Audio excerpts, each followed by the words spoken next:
What's up everyone, welcome back to another video with the Millennial Finance. NFTs have seen crazy hype since the start of 2021. The face of NFTs right now is arguably the Bored Ape Yacht Club, with mentions in websites like Forbes and many celebrities buying into it. As of the time that we're recording this video, it has a floor price of 110 Ethereum, which is worth a casual 384,000 US dollars. For those of you who don't know, a floor price means the lowest price that someone is willing to sell one of these BAYC NFTs. Even though the floor price is just under $400,000, there are a bunch of people and celebrities paying over $1 million just for a BAYC NFT. Some of the holders include people like DJ Khaled, Snoop Dogg, and even Justin Bieber. There are also a lot of basketball stars, football stars who own this NFT and sort of use it as a symbol of status, I guess. So, what are NFTs and why are people paying so much money for these JPEGs? After all, they're just pieces of art and anyone can just copy and paste it since it's on the internet, right? Let's find out. Cha-ching!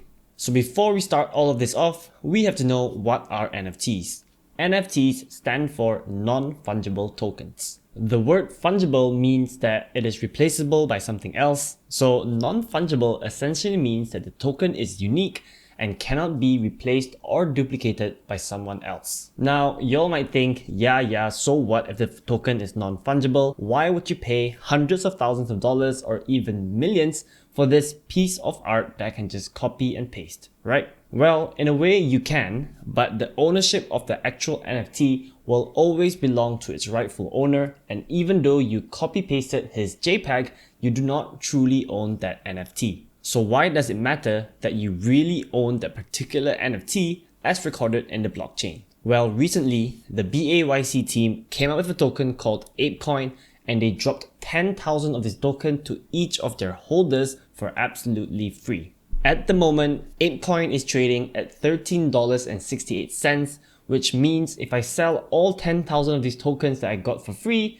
I would net a nice $136,000. So yeah, you technically could have copy-pasted Stephen Curry's picture of his BAYC on Twitter, but only he received this airdrop of 10,000 ApeCoins. So the true owner of the NFT and its benefits only applies to its holders as is recorded on the blockchain.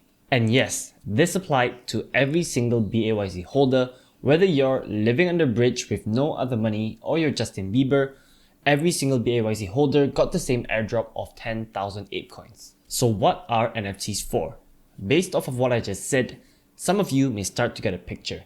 Basically, NFTs are not just pieces of art. I guess in a way, some of them technically are purely art pieces, but the ones that I'm really involved in do have a significant amount of utility or purpose for holding that NFT. This is where the copy-paste JPEG jokes don't really work anymore. For example, there's an NFT named Fanta Bear that partnered with a celebrity named Jay Chou's fashion brands. I'm not a really big fan of Jay Chou, in fact I don't really know him, but I know that there are many people who love his songs. Someone even gifted one of these NFTs to AirAsia's CEO Tony Fernandez. If you own this Jay Chou NFT, you get special perks and benefits, which includes discounts and exclusive merch. In the future, they could even do things for hardcore fans like concert tickets or exclusive meet and greet passes. So the holders of these NFTs aren't really just buying it for the piece of art, are they?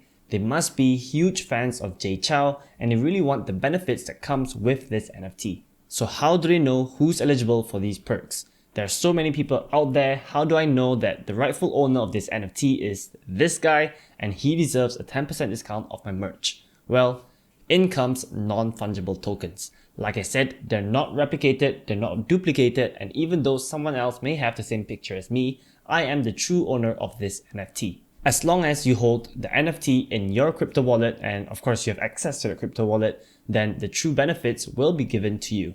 Another example of an NFT that provides cool benefits is called Cursed Labs on the Solana ecosystem, and they basically used funds to set up an Airbnb business. So apparently the team in this NFT have some experience in the Airbnb business. So what they want to do is they want to get some funds, rent out some places, do it up all nicely, and then turn it into an Airbnb where anyone can go and stay. Holders of this NFT will get rewarded in the form of profit sharing, where any money that the team makes, they will allocate a certain percentage to be airdropped to all holders. And there are so many NFTs out there now with awesome utilities, and I expect this to grow more and more in the future. Like I said, as long as this NFT sits in your wallet and you have access to that wallet, then you will be the rightful owner and you will get all its benefits. Thanks to Web3, connecting your wallet to a website will also allow them to identify that you hold that NFT.